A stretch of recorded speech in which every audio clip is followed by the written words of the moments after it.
ገስግስ ጃናሞራ የሚባል አንድ አስገራሚ የሆነ ሰው አለ እና ይህ ሰው አልፋሽቃን በሚመለከት የሚገርም መረጃ አልቆልኛል። የሚገርም መረጃ ግን መረጃው ረጅም በመሆኑ የተነሳ በምን አይነት መልኩ ላቀርበው እያልኩ ሳስብ ነበረ።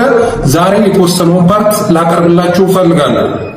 የምዕራብ ጎንደርን የአልፋሽቃ ሰፊ ግዛት በ50 ቢሊዮን ዶላር ሽጠው የግል ቅንጡ የኦሮሞማ ቤተ መንግስታቸውን በ15 ቢሊዮን ዶላር የሚገነቡት አብይና ዝናሽ የአገር ክህደት ቅሌት 568 ትናንሽ የቫቲካን ከተማዎች ስፋት የሚያክለውን የምዕራብ ጎንደሩን አልፋሽቃ የመሬት ሽያጭና ክህደት ከ3 ሚሊዮን በሚልቁ ንጹሐን አማራዎችና ተጋሮች ላይ የተፈጸመውን የዘር ፍጅት ወንጀል ለማዳፈን የባህር በር ድራማ አጀንዳ የመዘዙት አብይ አህመድና የባዕዳን ዞምቢዎች ገመና ከኤምሬቱ አልጋውራሽ ቢን ዛይድና ከአብይ አህመድ ጋር የሶስትዮሽ ሚስጥራዊ ድርድር አድርጎ ለብቻው አልፋሽቃን የጠቀለለው ጄኔራል አልቡርሃን ካርቱም ቤተ መንግስቱን ጥሎ እስኪሰደድ በበቀል የድሮንና የከባድ መሳሪያ ድጋፍ በማድረግ በጦር አበጋዙ ጄኔራል ሄሚቲ በኩል ያስከፈቱበት የውክልና ጦርነት መስረቅ የለመደ እናቱን ያስማማል እንዲሉ በአልፋሽቃ ሀገር መሸጥ የለመደው አብይ በሚኒስትሮች ምክር ቤት በኩል ለፓርላማው እንዲጸድቅ ያቀረበው አብዛኛውን የአዲስ አበባ ነዋሪ አፈናቅለው መሬቱን ለቢን ዛይድ ዘመዶች በልማት ስም ለመከፋፈል ያለመ ታላቅ የክህደት ህግ የኢትዮጵያ አምባሳደሮች፣ የውጭ ጉዳይ ሚኒስትር ኃላፊዎችና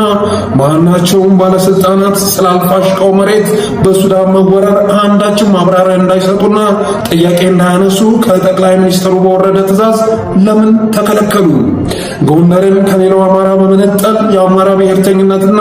የህልውና ትግል እንቅስቃሴውን ትቶ ራሱን ችሎ በክልል እንዲደራጅ በማድረግ ለማጥፋት የጎንደሬነት ማንነት ጭንብል ባጠለቁ የሰኔ 15 ሙሾ አውራጆች ጸረ ጎንደር ብአዴኖችና የዲያስፖራ አጋሮቻቸው ጥምረት ከፍተኛ በጀት ተመድቦለት የሚሰራው ሴራ አክራሪ የኦሮሞ ብሔርተኝነት ለሚያራምድና በድፍረት ኦሮሞ መንግስት ነኝ ለሚል ጠቅላይ ሚኒስትር የተገረዱ ብአዴንና አብን አማራ ኢትዮጵያዊ ብሔርተኛ እንጂ የብሔር ብሔርተኛ መሆን የለበትም ሲሉ እኩይ ጠላትነታቸውን ማስመስከራቸው ከብአዴን አመራሮች ጓዳ የተገኘ ሚስጥር ክፍል 1 ጸሐፊ ገስግስ ጃናሞራ። መግቢያውን አልፌ ወደ ኮንቴንቱ ሳመራ በ50 ቢሊዮን ዶላር ለመሬቱ አልጋወራሽ በክህደት ስለተሸጠው የምዕራብ ጎንደሩ አልፋሽቃ ጥቂት ለግንዛቤ ይላል ገስግስ ጃናሞራ። የጎንደሩ አልፋሽቃ መሬታችን መጀመሪያ በሱዳን ተወረረ፣ ቆየት ብሎ ደግሞ በኃይል ሳይሆን በዲፕሎማሲ አሊያም በፍርድ ቤት ነው የምናስመልሰው የሚል ቀልድ አዘል ማብራሪያዎች ራሱን የኢትዮጵያ መንግስት ነኝ ከሚለው አካል ሲወጡ በመጨረሻም የውሾን ነገር ያነሳ ውሾ ይሁን በሚል ሰፊ ሀገር ግዛት ተቆርሶ ጉዳዩ ተድበስብሶ እንድዳፈን እየተሄደበት ያለው ርቀትና ሴራ ስለከነከነን በእኛ በኩል እያንዳንዱን ሂደት ጊዜ ወስደንና መረጃዎችን አሰባስበን በሚገባ በማጣራት የምርመራ መረጃውን ለህዝብ ይፋ ለማድረግ እንቅስቃሴ ከጀመርን ከራረምን። የዚህ በርካታ ሀገራት ሲቋምጡት የኖሩት ለምና ሰፊ የሀገር ግዛት ጧትና ማታ በኢትዮጵያ ስም እየማሉ በሚያጭበረብሩ እንደ አብይ አህመድ ባሉ የጭቃ ውስጥ እሾዎች ተራና የግል ፍላጎት ማርኪያ በክህደትና በድፍረት ሽያጭ ላይ መዋሉ እንደ ሀገር እሳት የሚያንገበግበን ቢሆንም አልፋሽቃ ሲባል አንድ ትንሽ መንደር ወይም ቀበሌ የሚመስለን አንጠፋምና ኢትዮጵያና አማራ ጠል በሆነው በኦነግ ሸኔው መሪ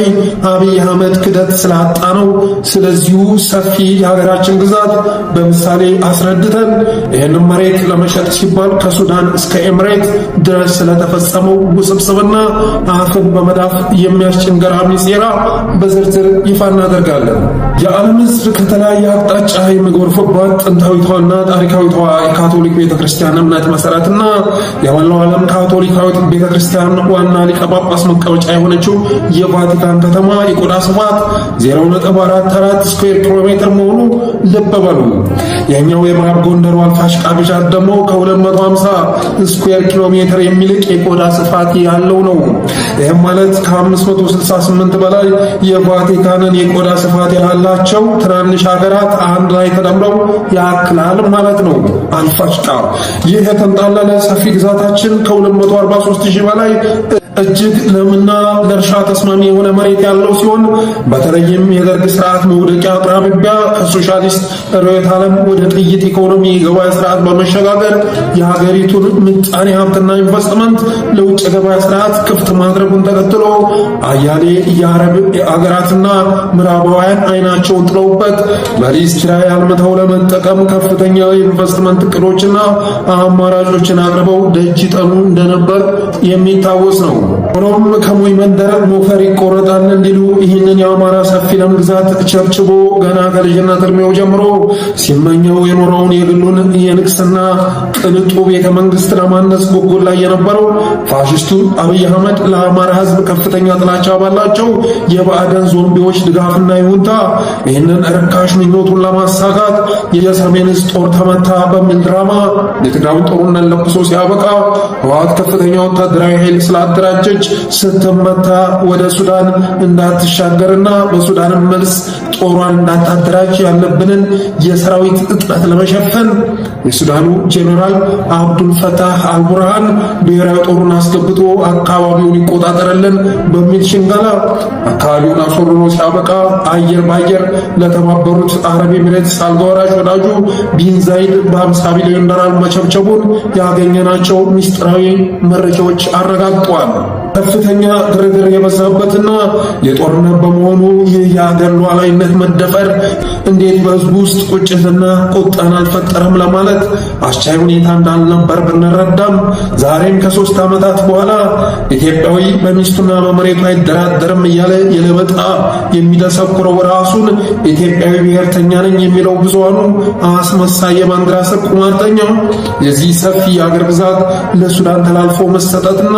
በኋላም በክህደት ለኤሚሬት መሸጥ ግድ ሳይሰጠው ዛሬም ከ3 ሚሊዮን በሚልቁ የትግራይና የአማራ ንጹሐን ህዝቦች ላይ የፈጸማቸው አስከፊ ጄኖሳይዶች አልበቃ ብሎት ጎረቤት ኤርትራን ወረሬና አስከብሬ አሰብን ላመጣላችሁ ነው የሚል የዘር ፍጅት ወንጀሉንና የአልፋሽቃን ሽያጭ የሚያዳፍን አጀንዳ ቀርጾ ሲወረውርለት ያንን ተቀብሎ ሲያራግብ የሚታይ በመሆኑ ወደፊት እንደ ሀገር አብሮ በጋራ የመኖር እሴታችንን ጨርሶ እያጠፋው ይገኛል ይላል ደስክስ ጃናሞራ የጻፈልን አርቲክል።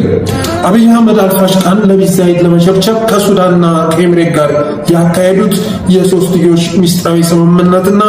መካካዱ በሱዳን ስላባባሰው ጦርነት ቀጣዩ ርዕስ ይህን የሚል ነው።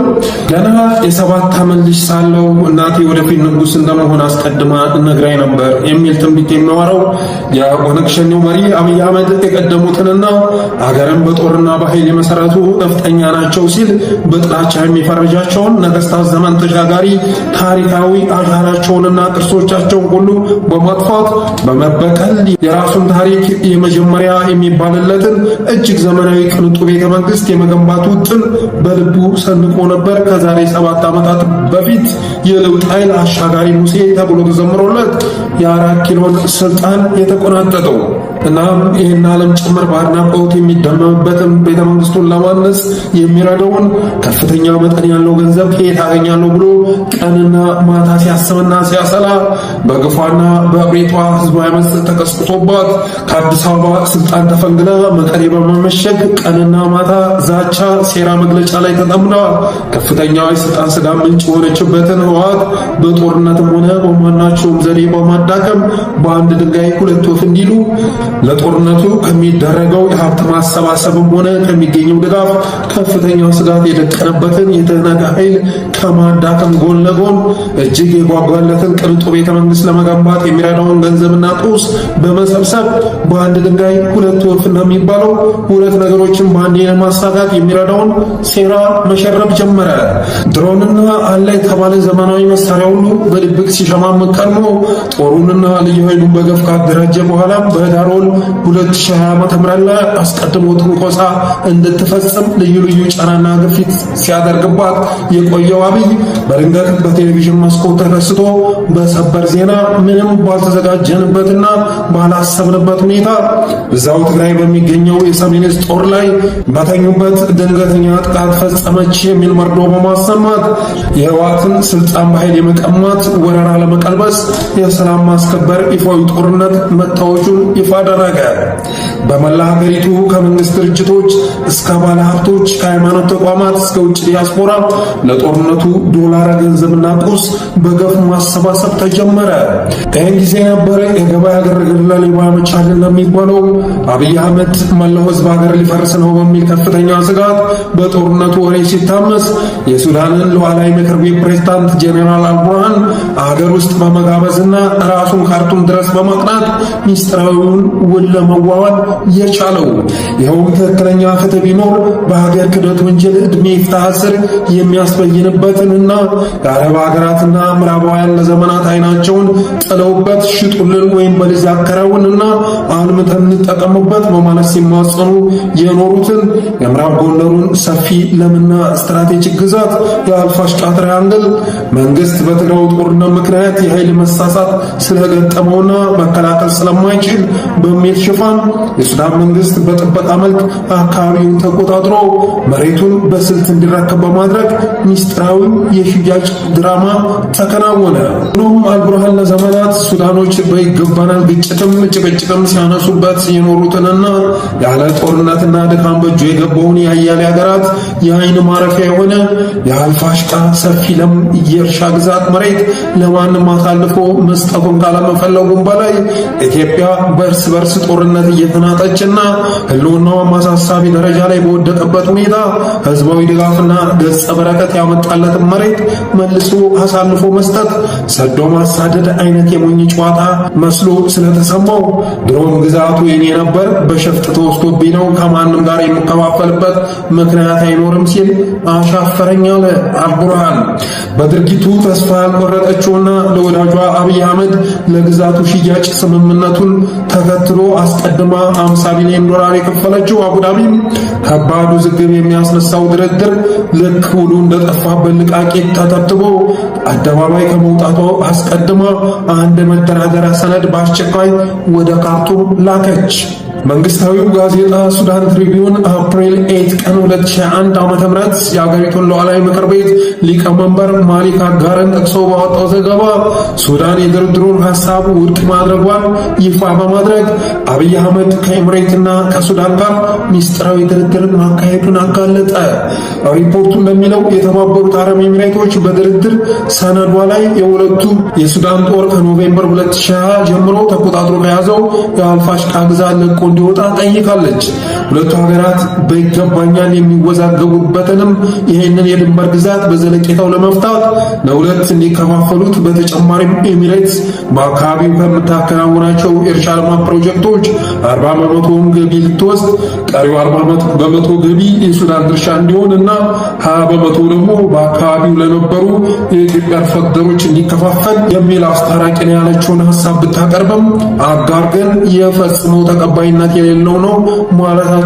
ዘገባው አመላክቷል። እጅግ የሚገርመው ደግሞ መልክ አጋር የኢትዮጵያ መንግስት በዚህ አወዛጋቢ ቦታ ላይ የይገባኛል ጥያቄ የለውም። ምክንያቱም